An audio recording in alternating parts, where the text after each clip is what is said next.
नमस्कार, बहुत बहुत स्वागत और अभिनंदन आप सभी का द डिबेट में। मैं ब्रजेश मिश्रा हूं। बहनों भाइयों, जिस बात की आशंका जताई जा रही थी, आज देश के समक्ष वही आशंकाएं अब विद्यमान हो गई, हमारे समक्ष उपस्थित हो गई हैं। इस देश में 17 सितंबर को जब भारत की संसद में किसानों को लेकर 3 नए कानून पास किए गए थे, उस वक्त ये आशंका जताई गई थी कि किसान इसको नहीं मानेंगे, इन कानूनों में संशोधन को, और इसको अस्वीकार कर देंगे। और वही हुआ। हमारे देश में किसानों का कैपिटल कहे जाने वाले पंजाब और हरियाणा के किसानों ने इस मुद्दे को लेकर बहुत भीषण आंदोलन करने का ऐलान कर दिया है, और वो ऐलान करते हुए दिल्ली कूच करते हुए बॉर्डर तक पहुंच भी गए हैं। आज उत्तर प्रदेश और उत्तराखंड के भी किसानों ने इस पूरे प्रकरण पर बहुत नाराजगी व्यक्त की, और जहां पहुंच सकते थे वहां तक पहुंचकर उन्होंने इस पर अपना विरोध भी प्रकट कराया है। दरअसल 3 नए जो कानून बनाए गए थे 17 सितंबर को, उन कानूनों को किसान काला अध्याय मानते हैं भारत के कृषि के क्षेत्र के इतिहास में।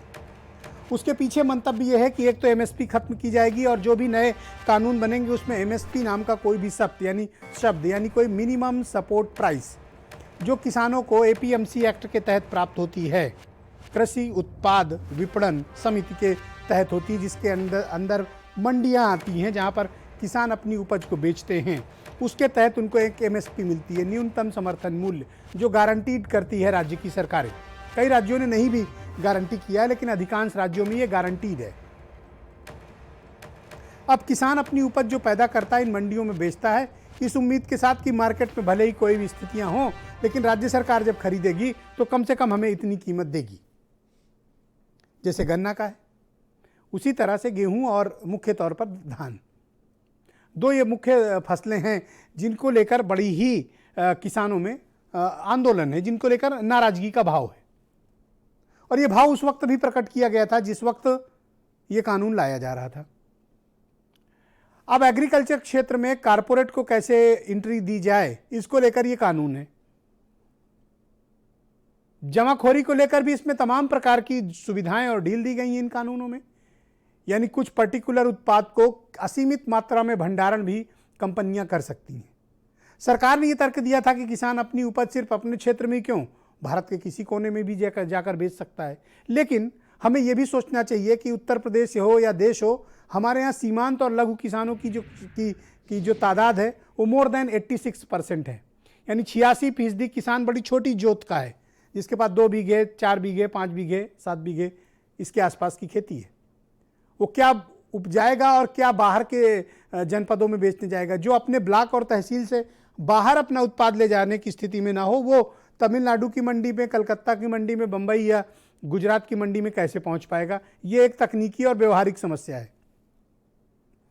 दूसरा, एग्रीकल्चर क्षेत्र में कॉन्ट्रैक्ट फार्मिंग भी इंट्रोड्यूस कर दी गई, जिसको लेकर किसान नाराज हैं कि उनकी ज़मीनें खरीदी जा रही हैं। पंजाब में ऐसा हुआ। पंजाब में बड़ी तादाद में कारपोरेट सेक्टर्स ने ज़मीनें खरीद रखी हैं, वो अपनी वहाँ पर गोडाउन्स तैयार कर रहे हैं। तो किसानों की नाराज़गी ये है कि जिस धंधे को, जिस काम को वो पीढ़ियों दर पीढ़ियों करते आए हैं, अब उनको उससे छीना क्यों जा रहा है। और मुख्य तौर पर कृषि पंजाब और हरियाणा का मुख्य व्यवसाय है। हमारे यहाँ तो जीने खाने का साधन है पूर्वी उत्तर प्रदेश और मध्य उत्तर प्रदेश में, लेकिन पश्चिम में खेती वहाँ भी उद्योग के बराबर है। लोग खेतीबाड़ी से ही अपना जीवन चलाते हैं और बेहतर जीवन चलाते हैं, जिनकी बड़ी जोत है, जिनके पास ज़्यादा मात्रा में ज़मीनें हैं।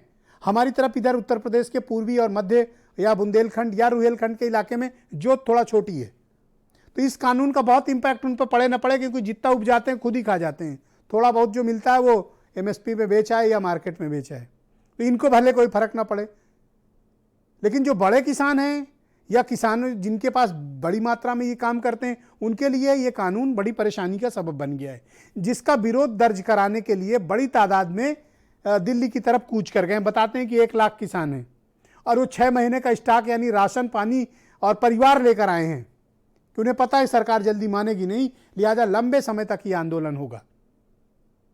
अब हरियाणा बॉर्डर पर स्थिति बहुत तनावपूर्ण है। पिछले 2 दिनों के दृश्य आप सब ने अपने मोबाइल फ़ोन पे, टेलीविजन पे या तमाम सोशल मीडिया प्लेटफॉर्म पे देखे होंगे कि किसानों के साथ किस प्रकार की ज्यादती हरियाणा पुलिस कर रही है, और दिल्ली पुलिस भी बॉर्डर पर तैनात है। कई राउंड झड़प भी हो चुकी है। लोकतांत्रिक तरीके से मेरा ये मत है कि अगर किसान भाई अपनी बात कहने आना चाहते हैं तो सरकारों को उन्हें आमंत्रित करना चाहिए, उनसे बात करनी चाहिए। ठीक है, आपने कानून बनाते समय उन्हें कंसल्ट नहीं किया, कोई बात नहीं, जो बीत गई उस पर क्या बात करना। तो अब कानून बनने के बाद संशोधन की भी गुंजाइश है और कई बार ऐसा हुआ भी है इस देश में। ऐसा नहीं कि कोई कानून बना तो वही चला, उसमें संशोधन भी हुए। अगर किसानों को ये नामंजूर है और उनको अपने हितकर नहीं लगता है तो सरकार को चाहिए कि उनकी बात सुने, उनकी बात के साथ विचार करें, क्योंकि हर बार कारपोरेट सेक्टर या इंडस्ट्री सेक्टर की ही बात सुनने के बजाय हमें किसानों की बात भी सुननी चाहिए, क्योंकि अन्नदाता हमारे वही हैं, उपजाते वही हैं, भारत की अर्थव्यवस्था वही संभाले हुए हैं कोरोना काल में, इस वक्त जब हम भयानक रिसेशन के दौर में चल रहे हैं। 8 क्वार्टर का लॉकडाउन और उसके बाद इकोनॉमी का स्लोडाउन, रिसेशन, उसके बावजूद हमारी अर्थव्यवस्था को किसने संभाल रखा है? किसान भाइयों ने। कोरोना काल में अपने भंडार किसने खोले? किसान भाइयों ने।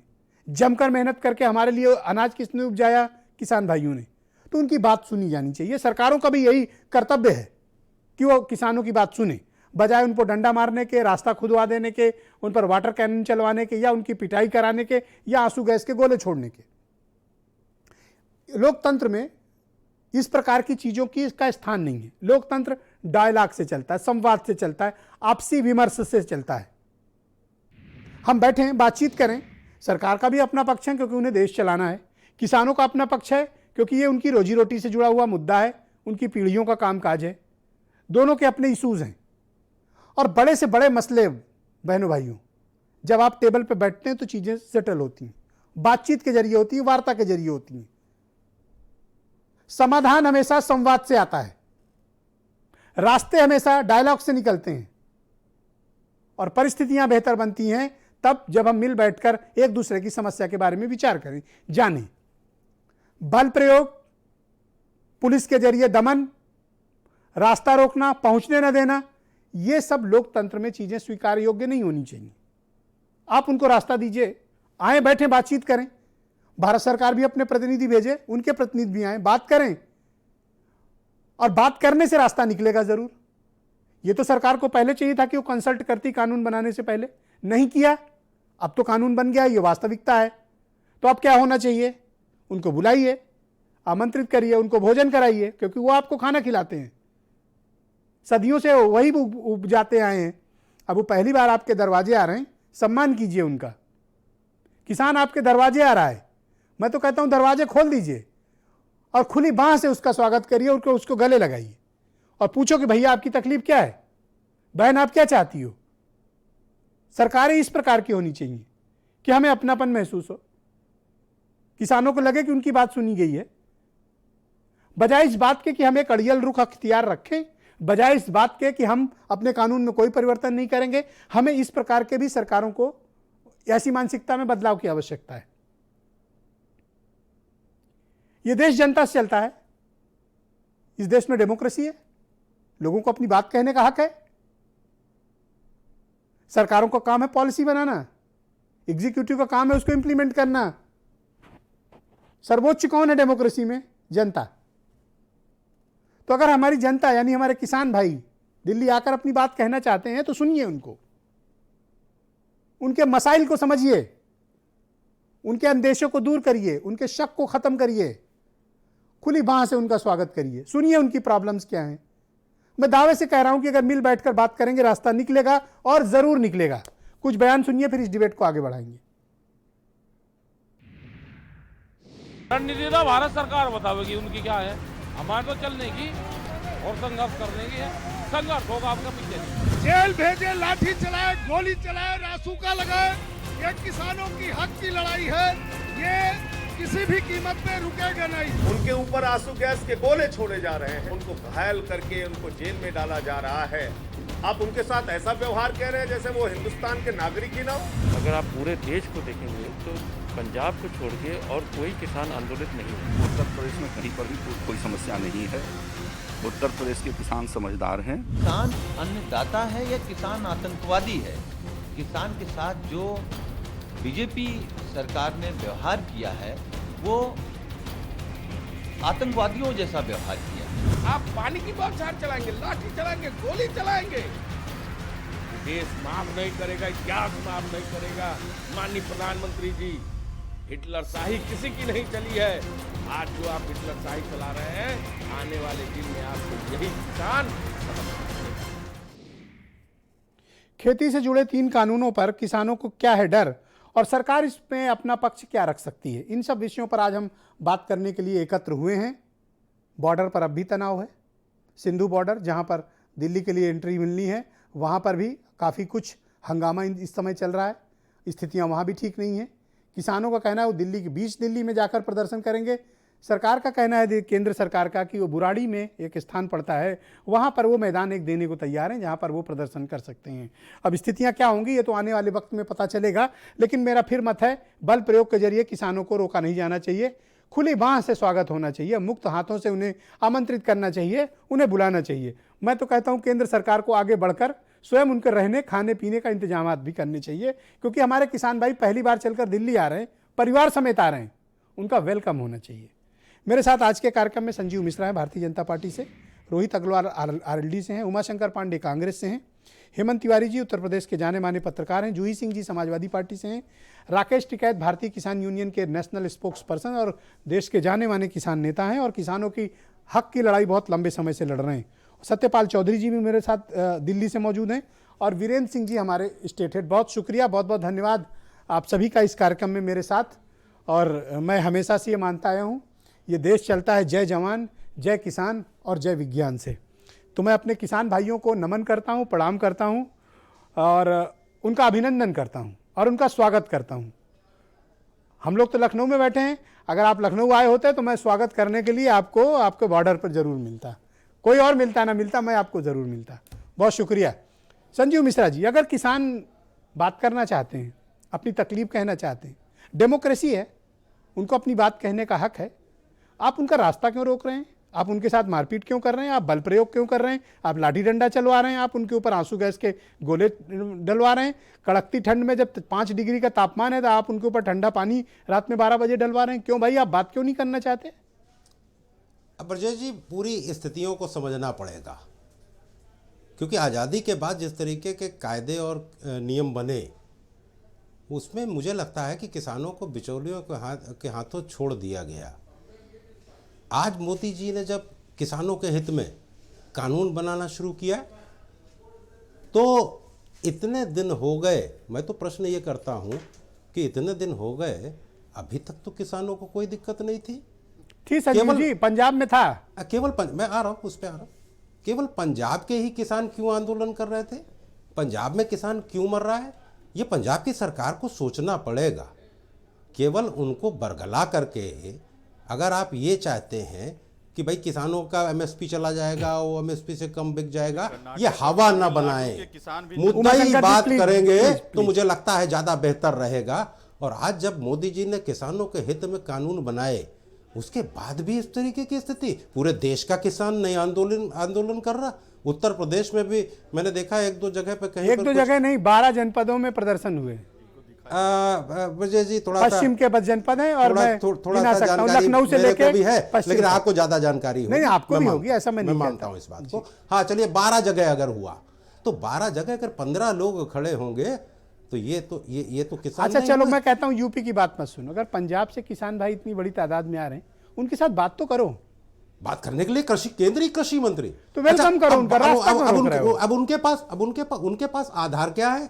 जो आधार है उसके लिए केंद्रीय कृषि मंत्री ने कहा, माननीय प्रधानमंत्री जी ने पहले ही कहा कि एमएसपी से कोई लेना देना नहीं है। कोई कहता है भाई प्राइवेट जो फर्म है वहां अगर वो बेचेंगे तो एमएसपी से कम बिक जाएगा। अरे एक उदाहरण तो दो। केवल उत्तर प्रदेश का उदाहरण आपको देता हूं, 700-800 रुपए में धान बिक रहा है, एमएसपी है 1800 रुपए। किसको एमएसपी से मिल रहा है? 700-800 रुपए में धान। आप भी खेती किसानी के परिवार के हो, आपको भी बेहतर पता होगा। उत्तर प्रदेश में धान की खरीद की अगर बात करें तो पिछले साल से दुगनी धान की खरीद कर ली गई, सब आड़तियों से की गई है। नहीं, अब ये मुझे लगता है कि अगर तथ्यों सहित इस पर बात होगी तो ज्यादा बेहतर रहेगा।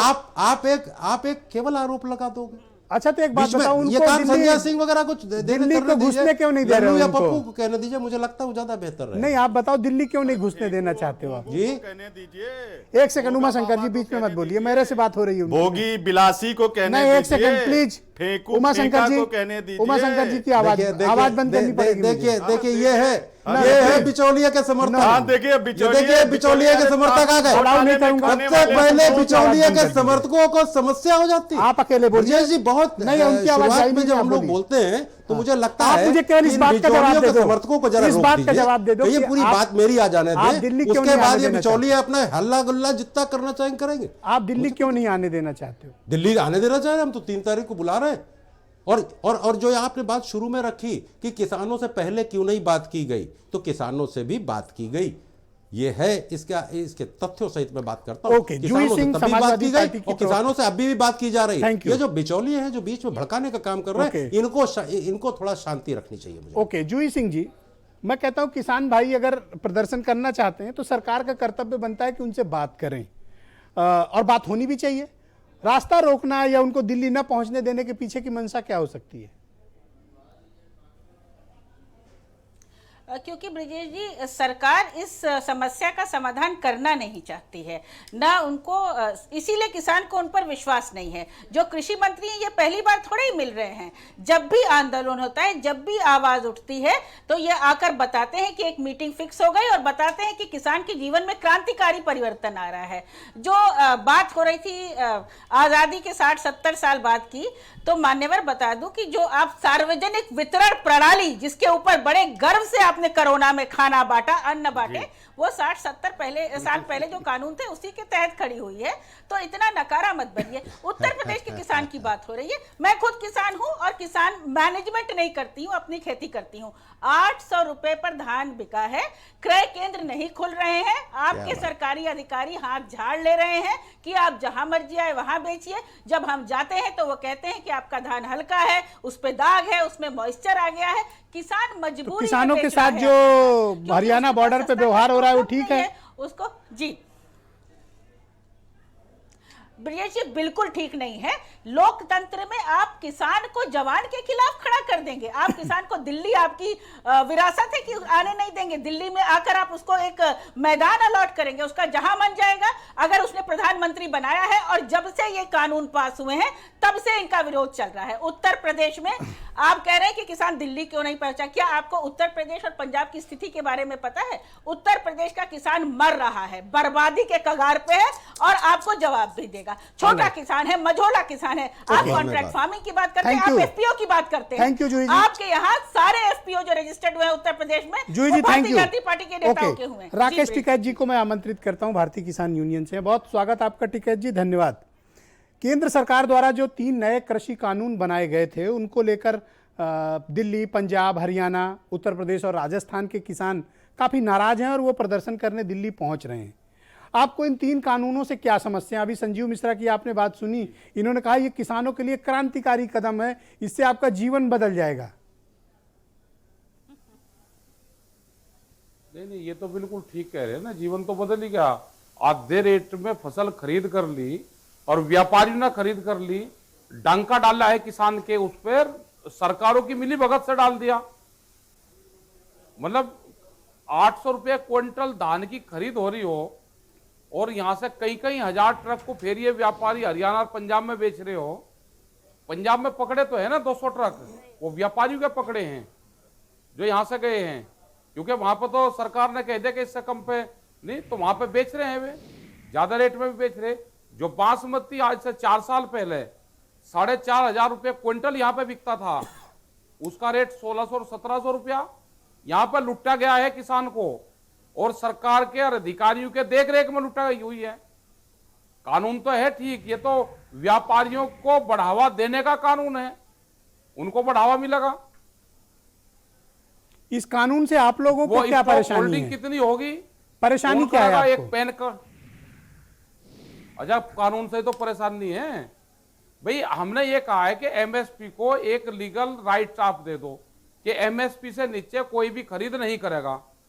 आप ये बना दो, ये लिखने में क्या दिक्कत है उनको? ये कहते हैं जी प्रधानमंत्री जी ने कह दिया। भाई प्रधानमंत्री जी कोई वो थोड़ा है कि जो कह दिया वो पूर्ण रूप से वो हो गया। आप उसको लिखत पढ़त में ले आओ।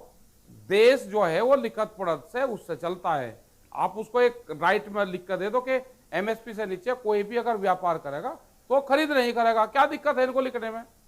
इनको दिक्कत ये जी।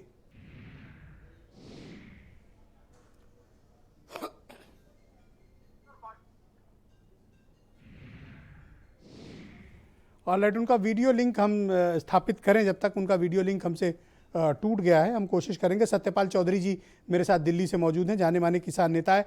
चौधरी जी, क्या कारण है कि किसानों को दिल्ली नहीं आने दिया जा रहा है और उनको अपना आंदोलन नहीं करने से रोकने की कोशिश हो रही है? इसके पीछे कारण आप क्या मानते हैं और केंद्र सरकार बात क्यों नहीं करना चाहती किसानों से? देखिए ब्रजेश मिश्रा जी, ये फांसीवादी सरकार है, मोदी की सरकार फांसीवादी सरकार है। इनसे पूछा जाना चाहिए कि जो 3 विधेयक आप लेकर आए हो, इसके लिए देश के किस किसान संगठन ने आपसे मांग की? किन किसानों ने आपसे कहा कि ये तीनों विधेयक आने चाहिए ताकि किसान का जीवन बेहतर हो? किसने कहा इन लोगों से? दूसरी बात, जो अभी राकेश टिकैत जी ने कहा एमएसपी के बारे में और कॉन्ट्रैक्ट फार्मिंग में जो इन्होंने विवादों को निपटाने के लिए हाई कोर्ट और सुप्रीम कोर्ट में न्यायालय में जाने के लिए पाबंदी लगाई है कि एसडीएम निर्णय करेगा, वो कितना फांसीवादी फैसला। पहली बात, इस पर चर्चा होनी चाहिए थी कि ये आप लेकर क्यों आए। आप लोगों ने 2014 में जैसे ही आपकी सरकार आई, आपने भूमि अधिग्रहण अधिनियम 2000 जो 1894 का कानून था जिसमें बदलाव हुआ, उसको 3 बार आप बेशर्मी से लेकर आए लोकसभा में कि उसको बदला जाए। आप किसान की जमीन को और उसकी फसल को लूटने का फैसला कर रहे हो। ये फैसला निहायत किसान को मारने का फैसला है, उसकी हत्या करने जैसा फैसला है। और तीसरी बात, अब जो किसान उस पर प्रोटेस्ट कर रहा, आप लोग सड़क खोद दोगे, आप लोग रास्ता रोक दोगे, आप पराली जलाने पे आप कहते हो कि प्रदूषण फैल रहा, आंसू गैस के गोले छोड़ने से प्रदूषण नहीं फैल रहा। आम जन जब अपने मांगों को लेकर आंदोलन करता है तब आप सड़क रोकने पर मुकदमा कायम करते हो, और सरकार खुद सड़क खोद रही है, सरकार खुद बैरिकेड लगा रही है, पत्थर लगा रही है, गोली चला रही है, आंसू गैस छोड़ रही है। उस सरकार पे भी जुर्माना होना चाहिए। और हमारे लोग गए हैं, और मैं कहना चाहता हूं भीम आर्मी और आजाद समाज पार्टी की तरफ से भाई चंद्रशेखर आजाद ने कहा, अभी आप लोगों को पता चलेगा भारतीय जनता पार्टी की सरकार को कि किस तरह से फांसीवाद होता है देश में। इस देश में अभी दलित, क्योंकि जो मजदूर क्लास है वो भी कृषि पे निर्भर है, वो भी इस आंदोलन में कूदना चाहता। भाई चंद्रशेखर आजाद ने कहा है कि हम लोग किसानों के साथ में देश भर के दलित और आदिवासी लोग इस आंदोलन में कूदेंगे। हम बताएंगे thank you Satyapal ji, thank you. किस तरह के फैसले होते हैं, जन विरोधी फैसले। इस फैसले को कतई उमाशंकर पांडे कांग्रेस के स्पोक्स पर्सन है। उमाशंकर, क्या 3 कानूनों को लेकर क्या किसानों के मन में किस बात का भय है? पहला प्रश्न। और दूसरा, दिल्ली दरबार इनको आमंत्रित करके इनसे बात क्यों नहीं करना चाहता? देखिए, पहली बात तो बातचीत तो वो करेगा जिसको लोकतांत्रिक मूल्यों पे भरोसा हो। भारतीय जनता पार्टी को आज़ादी से लेकर आज तक लोकतांत्रिक मूल्यों पर भरोसा कभी नहीं रहा। तिरंगे का अपमान करने वाले, अपने नागपुर में कभी झंडा ना फहराने वाले आज तथाकथित राष्ट्रभक्त बन के बैठे हैं। जनता इनको समझ रही, एक्सपोज हो रहे हैं, एक बात। दूसरी बात कि किसानों के जो अडानी जी के जहाज से वो मोदी जी चलते थे, उसका एहसान उतारना तो पड़ेगा ना फेंकू जी को, इसलिए वो एहसान उतार रहे हैं। अडानी के जहाज की कीमत तो देनी पड़ेगी ना, तो वो दे रहे हैं। जनता अडानी का आटा और अंबानी का आलू खाने को तैयार रहे। महंगाई आप देखिए, प्याज और आलू 50 रुपए के ऊपर है, एमएसपी 1886 रुपए कहते हैं, 800 में बिक रहे हैं। और भारतीय जनता पार्टी के अभी एक नेता कह रहे थे ये किसान तो भारत विरोधी है। जूही जी भी उस चैनल पे थी अभी थोड़ी देर पहले, भारत विरोधी बता रहे हैं किसानों को कि जो आंदोलन करेगा वो भारत विरोधी हो जाएगा। दूसरी बात, कॉन्ट्रैक्ट फार्मिंग की बात करें, मैं पहले भी आपके साथ डिबेट में बोल चुका हूं।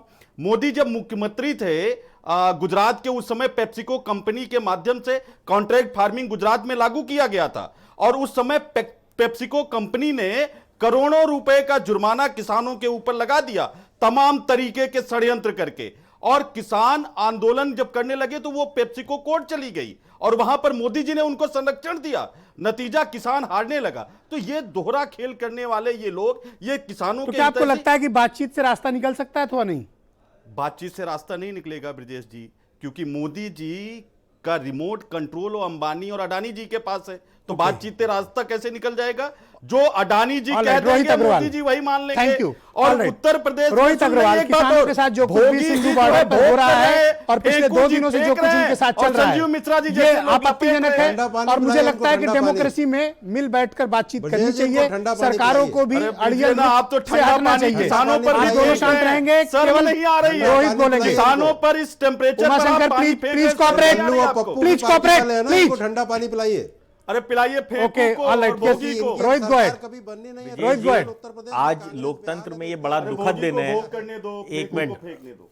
ब्रिजेश जी, ये लोकतंत्र में बहुत ही दुखद दिन है जब हमारी और आपकी थाली सजाने वाला अपने बच्चों की थाली सजाने के लिए उसको आंदोलन करना पड़ रहा है, और ये सरकार संवाद करने की बजाय उसके ऊपर ठंडा पानी फेंक रही है, वाटर कैनन चला रही है, आंसू गैस फेंक रही है। क्या बताइए, किसान को क्या सही मायने में आज़ादी मिली है आज तक? इस तरीके से किसान की आवाज दबाने की कोशिश की जा रही है। अभी ये संजीव मिश्रा जी कह रहे थे कि किसानों ने कब आंदोलन किया, ये जो कानून लेके आए थे। मैंने आपके चैनल पे अध्यादेश की कॉपी फाड़ी थी ब्रिजेश जी, आपको याद हो तो। ये अभी पूछ रहे थे एग्जाम्पल बता दिए किसान को क्या तकलीफ है। आपने हेल्पलाइन खोली ब्रिजेश जी, और आपने हजारों संख्या में आपको कंप्लेंट मिली कि 800 रुपए से लेके 1100 रुपए में किसान धान बेचने को मजबूर था। इनको दिखता ही नहीं है। ये अभी कह रहे थे यूपी का किसान आंदोलित नहीं है। मुजफ्फरनगर, बागपत क्यों बैरिकेड लगा के बैठे हो? अगर यूपी का किसान आपका आंदोलित नहीं है तो गन्ना किसान का भुगतान करोगे नहीं, किसान को एमएसपी की गारंटी दोगे नहीं। आपसे मांग क्या रहा है किसान? आपसे कह रहा है जो आप कह रहे हो उसको लिख के दे दो, इन राइटिंग दे दो। आप राइटिंग में लिख दो कि एमएसपी से नीचे खरीदोगे। आप चाहते हो कि एमएसपी गारंटीड की जाए और ये लिखा जाए, लिख के दीजिए, क्योंकि कारण क्या है, इनके व्यापारी मित्र उसको किसान का शोषण करेंगे, किसान का 800 रुपए में धान खरीदेंगे जो खरीदा इस साल, और उसके बाद हम उनके ऊपर कार्रवाई भी नहीं कर पाएंगे। और राकेश टिकैत का लिंक मेरे से स्थापित हो गया, वीडियो लिंक को जुड़ चुके हैं। फिर मैं हेमंत तिवारी जी के पास आऊंगा। टिकैत जी, अभी बीजेपी के प्रवक्ता हैं संजीव मिश्रा जी, इनकी बात आपने सुनी। ये कह रहे थे कि उत्तर प्रदेश में कोई प्रॉब्लम नहीं, यहाँ के किसानों को कोई समस्या नहीं है, सिर्फ पंजाब के कुछ किसानों को प्रॉब्लम है। यूपी में बता रहे हैं किसान खुश है। आप बताओ, आप तो लाखों किसानों को रिप्रेजेंट करते हो। हाँ, ये तो कहेंगे ही। मतलब वहां पे किसान, बाराबंकी का किसान दिल्ली की तरफ को 1000 ट्रैक्टर ट्रॉली धान की लेकर खड़ा हुआ है, वो नहीं इनको दिखेगा। इन्होंने तो इनकी मिली भगत से किसानों को लुटा गया है, तो ये तो कहेंगे ही। मतलब इस तरह की सरकार, इस तरह के प्रवक्ता पहली बार देखे कि जनता लुट रही है, कह रहे जी वे खुश हैं।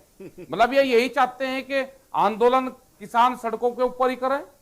मतलब अगर हम शांतिपूर्ण तरीके से आंदोलन कर रहे हैं तो इनको दिखाई नहीं देता। किसान पूर्ण रूप से बर्बादी के कगार पे है। किसान कहां जाए वो समझ में नहीं आ रहा। अधिकारी के पास में जाते हैं, वो सुनने को तैयार नहीं है। गन्ने का मामला आप लगा लो कि पिछले साल का भी करीब 4000 करोड़ रुपया बकाया है, और अब तो ये इशू पूर्ण रूप से खत्म हो गया। अब तो आ गया है ना दिल्ली में किसान चारों तरफ से। जिस हिसाब से हरियाणा, तो क्या आप दिल्ली के में पहुंच रहे किसानों के इस आंदोलन का आपका संगठन सपोर्ट करता है? आप क्या सपोर्ट कर रहे हैं जो पंजाब के किसान आ रहे हैं, हरियाणा के, राजस्थान के किसान? वो तो हमारा, ब्रजेश जी आप कहे तो 10 सेकंड में ले लो। हमारा तो किसान संगठन है वहां पे, भारतीय किसान यूनियन के। ओके, वे भी आजकल रास्ते में है। हमारा हरियाणा के प्रदेश अध्यक्ष रतन मान वो जेलों में बंद है। तो ये आंदोलन तो हमारे तो हैं। पूरा देश का किसान इन आंदोलनों के साथ में है। ओके, क्योंकि कर्नाटक का किसान यहाँ आंदोलन करने तो आएगा नहीं। आप भी जाओगे, जब तक आप भी जाओगे प्रदर्शन में? चारों तरफ किसान, कल आप भी पहुंचोगे प्रदर्शन में? हम तो जा रहे हैं ना। हम तो मेरठ तक आ गए हैं, दिल्ली से, वहां से चल के मुजफ्फरनगर और वहां से, और कल हम यहाँ से मेरठ से 10 बजे फिर कूच करेंगे।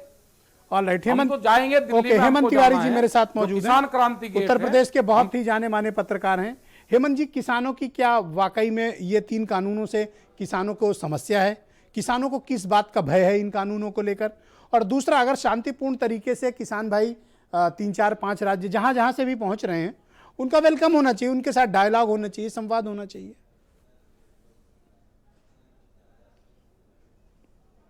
जी बड़ा पेचोखम है।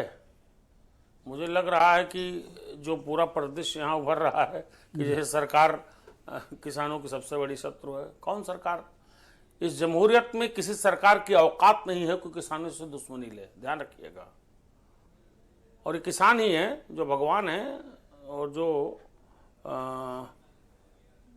परमपिता परमेश्वर हैं इन राजनेताओं के, वही परिणाम देते हैं, वही बटन दबाते हैं तो सरकारें बनती हैं। सरकारें जो बनती रही हैं सबने देखा है।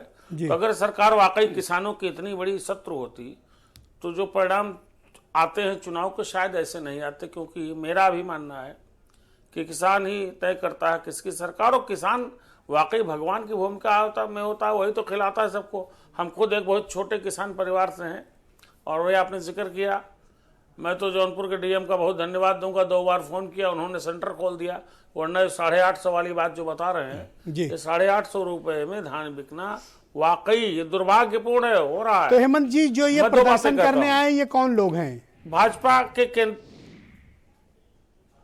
मैं सुनिएगा, मैं सीधी बोलता हूं, इसमें किसान भी हैं, किसान हैं, पूरे लाव लश्कर के साथ आए हैं, पूरे सामान के साथ आए हैं, इंतजाम के साथ आए हैं, खाने पीने की व्यवस्था के साथ आए हैं और इतनी बड़ी जिद लेके आए हैं। माफ कीजिएगा, हरियाणा और पंजाब के जो किसान होते हैं बाकी हिंदुस्तान में वैसे किसान नहीं होते हैं। ये किसान ऐसे हैं जो सरकारें एक अपनी नाराजगी एक इशारे में बदल देते हैं। एक नहीं 12 उदाहरण है।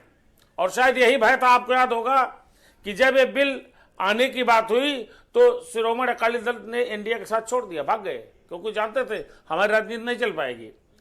तो पंजाब और हरियाणा इन 2 राज्यों में तो चलता। और मैंने जो कहा मैं साफ साफ बोलूंगा कि इशूज को सुलझाने में केंद्र सरकार की थोड़ी सी चूक रही कुछ इशूज पर, लेकिन इसको जो इतना बड़ा स्वरूप देगा इसके पीछे इतनी बड़ी राजनीति है, इसमें कोई शक नहीं है। इसलिए मैं कहता हूं भाई, किसानों का सलूशन सारे लोग मिलकर करो ना। उनको अस्त्र क्यों बनाते हो, उनको जरिया क्यों बनाते हो? आखिर अभी ठीक कहा जूही जी ने कि जवान को जय जवान जय किसान वाले देश में आप किसान को जवान के सामने खड़ा कर रहे हो। ये बिना राजनीति के नहीं संभव है। ओके, और यहाँ भी जितने लोग बोल रहे हैं, माफ कीजिएगा, टिकैत जी की मैं बड़ा सम्मान करता हूँ, इनके आदरणीय स्वर्गीय पिताजी मुझे बच्चे की तरह मानते थे, ये लोग लड़े हैं। लेकिन बाकी मैं कहता हूँ पॉलिटिकल लोगों से कहता हूँ भाई एक बार ध्यान से सुनो, कौन सरकार जो जानबूझ गोली चलवा देगी? लखनऊ में जो प्रदर्शन होता है भाई साहब, माफ कीजिएगा, ये पानी उन्हीं क्यों चलाना पड़ता है? बहुत बार इश्यूज जो डिफ्यूज हो जाते हैं या गलत इश्यूज चीज होते हैं। मैं कह रहा हूँ एक डायलॉग बना करके वीरेन जी भी आ गए हैं, हेमंत जी सरकार को भी थोड़ा सा मुलायम रुख अख्तियार करना चाहिए। ओके वीरेन जी आप मुझे बताइए कि केंद्र सरकार को भी मुलायम होना चाहिए। ऑलराइट, थैंक यू हेमंत जी। वीरेन जी आप मुझे बताइए कि ये क्या कुछ चल रहा है? किसानों के 3 कानूनों पर किसानों को डर क्यों है? इतनी बड़ी तादाद में इकट्ठा क्यों होना चाहते हैं? और केंद्र सरकार उनसे बात करने के बजाय उनको रोकने की कोशिश क्यों कर रही है? देखिए 70-75 सालों में ऐसा पहली बार हो रहा है कि जब इस देश का किसान अपना भला नहीं करना चाहता और सरकार जबरदस्ती उसका भला करने पर आमादा है। वो कह रही है कि इस कानून से किसान का बहुत भला होगा और किसान कह रहा है हमें नहीं चाहिए। अब ये बात सही है, मतलब पकड़ के जबरदस्ती भला किया जा रहा है। हाँ, जबरदस्ती भला किया जा रहा है। लेकिन सबसे बड़ी बात यह होती है कि राजनीतिक इच्छा शक्ति और सरकार और जनता ये सब एक दूसरे के तालमेल से चलना चाहिए। देश का किसान आज सड़क पर है, आंदोलन कर रहा है, उससे बात करिए। जब हमारे देश के प्रधानमंत्री ने कहा कि जय जवान जय किसान, लाल बहादुर शास्त्री जी बहुत भोले थे, उन्होंने नारा दिया लेकिन वो जल्दी निकल लिए। अब इन दोनों की हालत खराब है। ये नारा ही अपने आप में अब अप्रासंगिक हो चुका है और सरकार सब जानती है कि किसान के बच्चे को स्कूल की फीस भी देनी है, किसान को अपनी बेटी की शादी भी करनी है, किसान को बीमारी का इलाज भी अस्पतालों में कराना है। तो सरकार अगर कानून वानून बनाने छोड़ के इन तीनों पे कुछ काम कर दे, किसान को डीजल पे कुछ रियायत कर दे, बेटी की शादी पे कुछ अनुदान दे दे, स्कूल की फीस कुछ कम करा दे और अस्पताल के इलाज का खर्चा आधा कर दे, तो इससे ज़्यादा देश में किसान का भला होगा। किसान को किसी कृषि कानून की जरूरत नहीं है, वो अपने आप अपना भला कर लेगा। इस पर सरकार कुछ कर दे। लेकिन बस कहानियां चलानी है, कहानियां चलती रहेंगी। अच्छा, उद्योगपतियों के हाथ में खेती देने की बात आ रही है, तो मान लीजिए अगर ब्रजेश जी आने वाले 20, 25, 50 सालों में सब उद्योगपति खेती पर कब्जा कर ले, तो छोटा मोटा किसान जो 10-20 किलो आलू कोनो बाजार में बेचा चाहत हुए, पुलिसों का बेचने भी ना देगी, मारेगी, बंद कर देगी आने वाले समय में कि तुम कैसे बेच रहे हो आलू। तो खाली अंबानी बेच सकते हैं,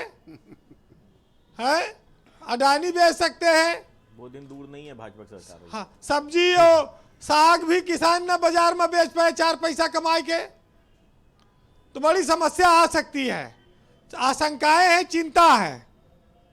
लेकिन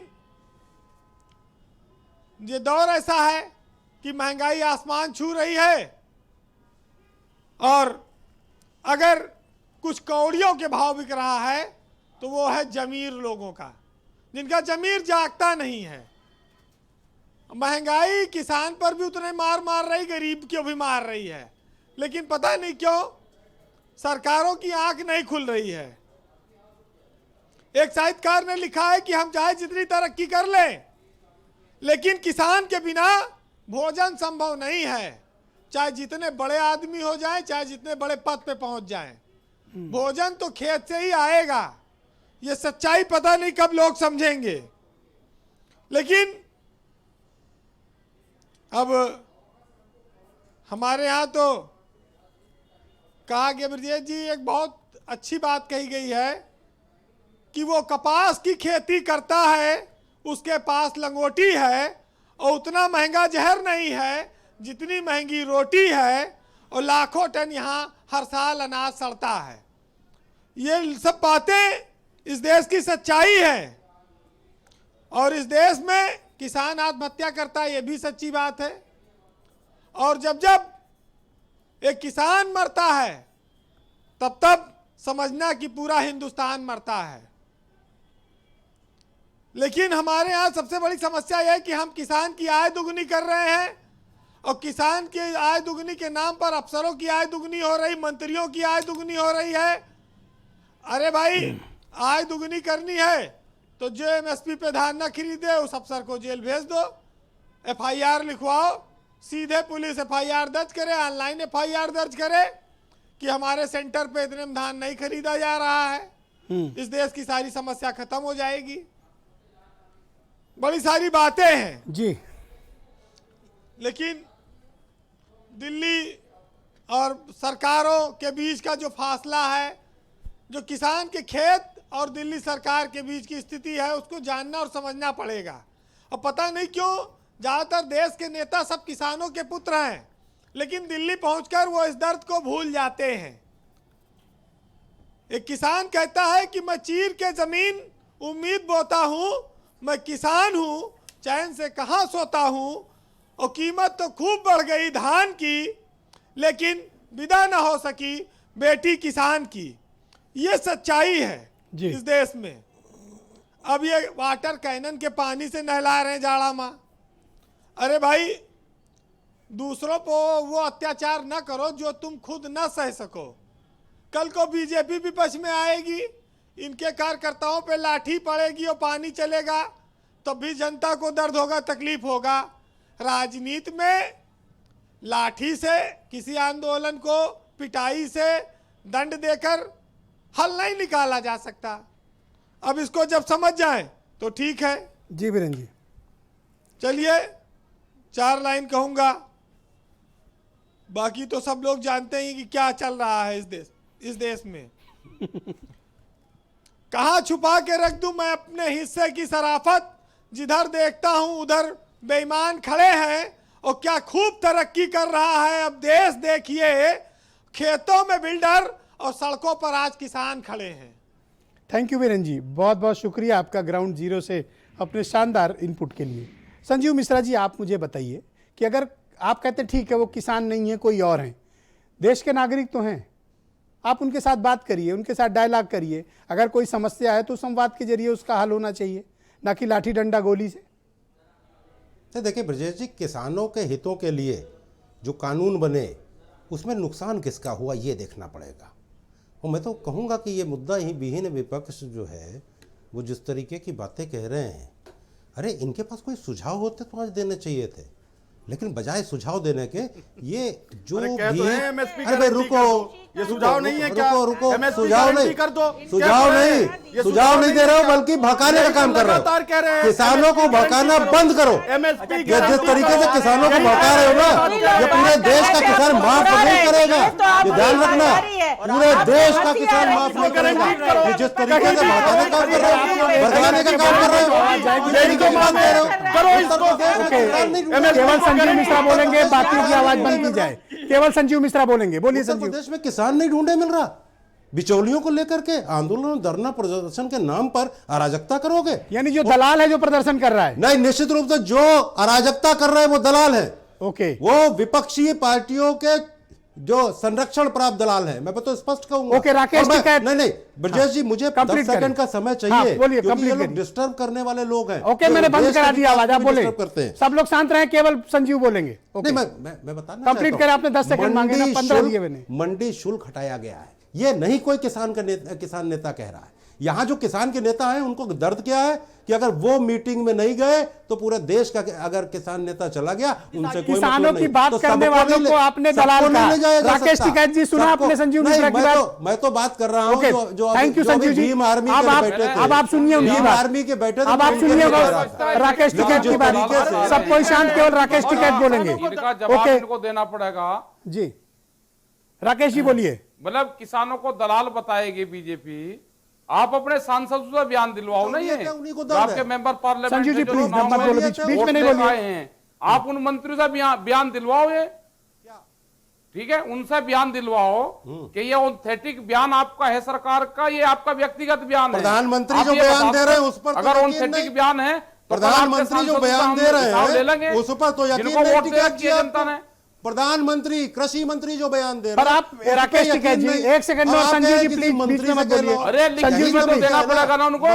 प्रधानमंत्री ने तो 15 लाख रुपए भी कहा था, आप वो बात तो नहीं कर देंगे। प्रधानमंत्री ने 15 लाख रुपए कहा है, आप वो दिलवा दो उनसे। ये किसानों के हितों के जो कानून बने हैं, मतलब जिस किसान को रुपये कर रहे हो आप लोग, उसको बरगलाने का काम कर रहे हैं।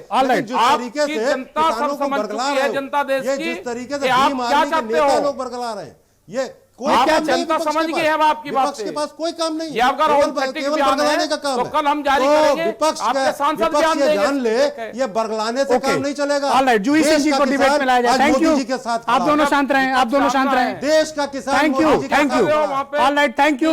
ओके, जूही सिंह जी, अभी आपने संजीव जी की बात सुनी, मैंने एक ही बात कही और मैं फिर अपनी बात पर वापिस आता हूं। किसी भी समस्या का समाधान किसी भी बेहतरीन डेमोक्रेसी में संवाद होता है।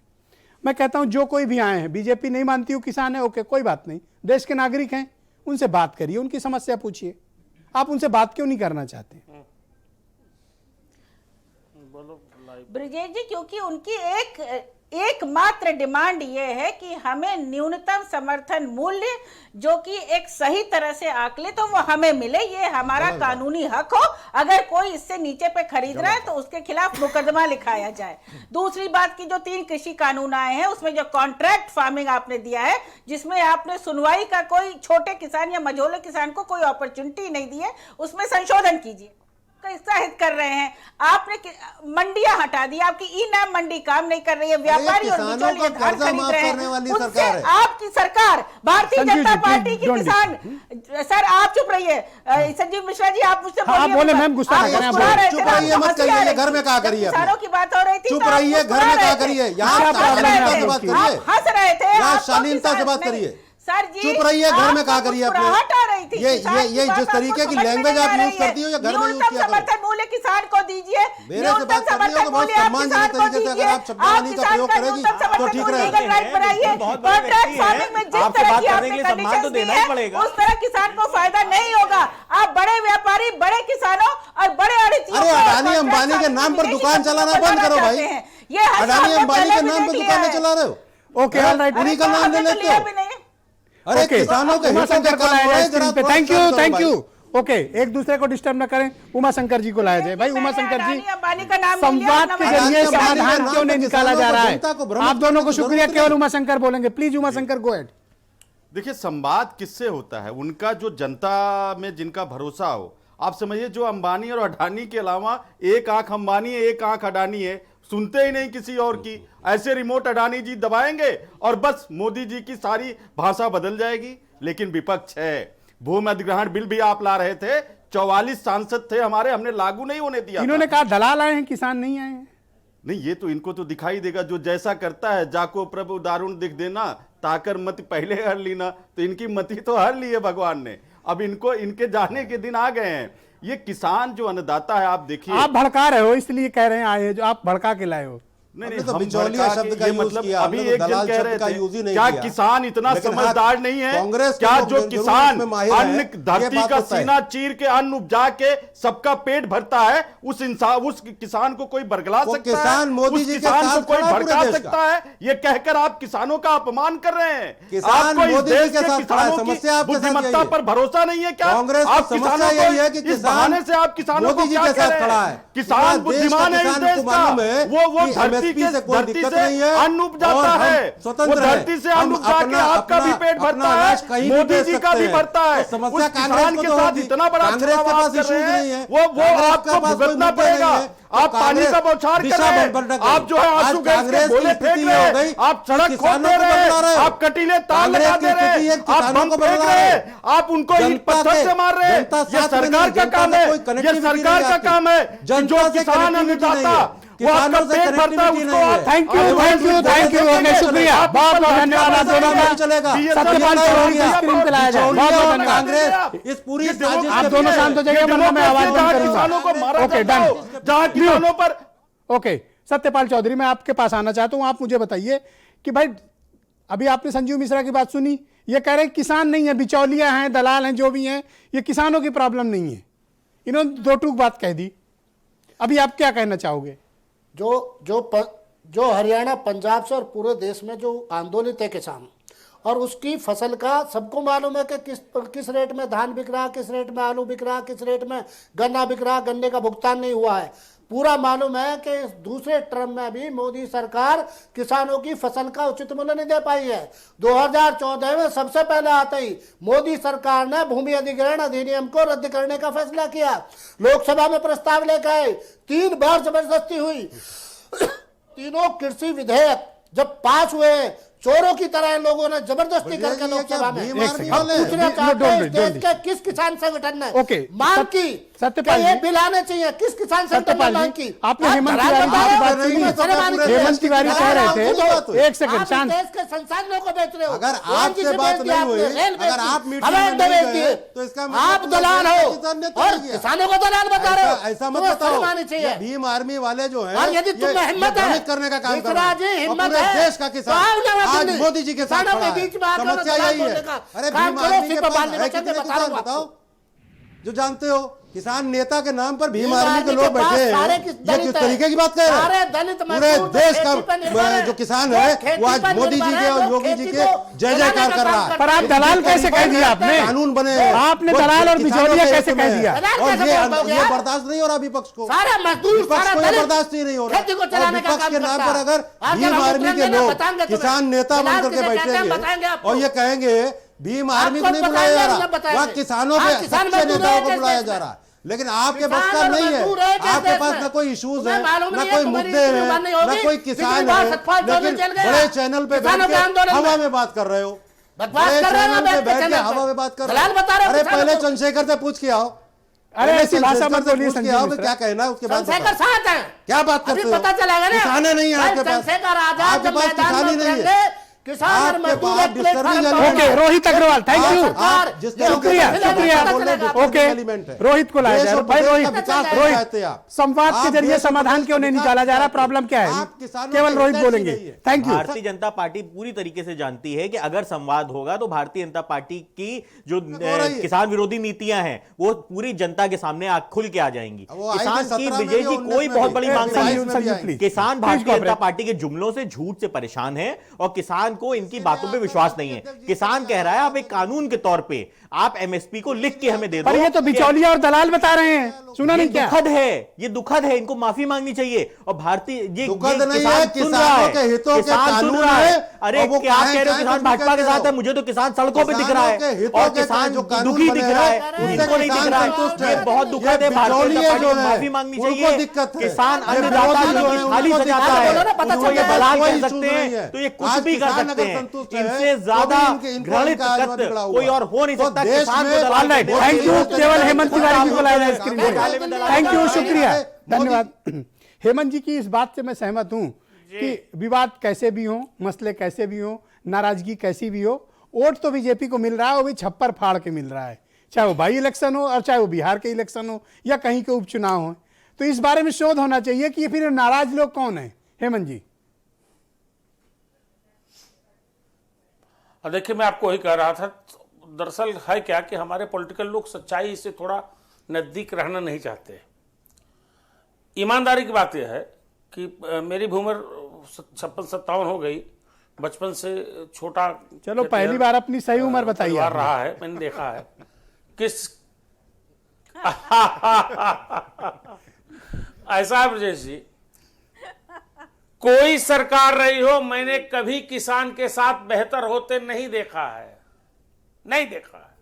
ये तो किसान नेता बैठे हैं, इनके स्वर्गीय पिता इस बड़ा किसान नेता इस देश में कोई नहीं था, चौधरी टिकैत जैसा, और सीधे मुंह बोलते अरे चौधरी साहब की पुण्यतिथि पर मैं हमेशा उनको नमन करता हूं। मैं सार्वजनिक अभिनंदन के लिए सोशल मीडिया और टेलीविजन पर खुद आता हूं और बोलता हूं टिकैत साहब। मैं बताऊं आज टिकैत साहब अपने पिता को जितना याद करते होंगे उससे कहीं ज्यादा हम लोग याद करते हैं उनको। अरे साहब मेरे बड़े बड़े इंटरव्यू उनके किए हुए हैं दैनिक जागरण जैसे अखबार में, बहुत बड़े बड़े। जी हेमंत जी, सुनिएगा, मैं बहुत स्पष्ट कह रहा हूं कि किसानों के हितैषी हो तो उनको भड़काओ मत। और मैं 100% दावे के साथ कहता हूं, मेरा अंतर्मन कहता है, और जो चीजें दिख रही हैं कि ये जो कुछ प्रदर्शन हो रहा है, दिल्ली में जो जुटान हो रही है, इसमें सीधे सीधे पॉलिटिकल लोगों ने इसको चढ़ाया है, बढ़ाया है। ये किसको नहीं दिख रहा है? आदमी चश्मे उतारे देख ले। किसने भड़काया है? समस्याएं जिन्विन है, वो कांग्रेस जो प्राय है बता रहे हैं, सरकार को जिसकी लीडरशिप नहीं है, जो डेड कांग्रेस है, क्या उसने भड़काया? श्रीमान जी, उन्हीं किसानों के दम पर आज पंजाब में उनकी सरकार है, और पंजाब में किसी नेता किसी पार्टी की हैसियत नहीं है। Okay, Rakesh Tikait ji, final word. Thank you Hemant ji. Rakesh Tikait ji को लाया जाए स्क्रीन पर। राकेश टिकैत जी, क्या भड़का के लोगों को लाया गया है क्या आंदोलन में? तो केवल राकेश टिकैत बोलेंगे। ओके राकेश टिकैत जी। नहीं, कोई भड़का कर नहीं आ रहे, कोई भी भड़का कर नहीं आ रहे। किसानों की जेन्युइन समस्या है, और जो भी पॉलिटिकल पार्टीज का समर्थन कर रही है, हम तो उसका धन्यवाद दे रहे हैं।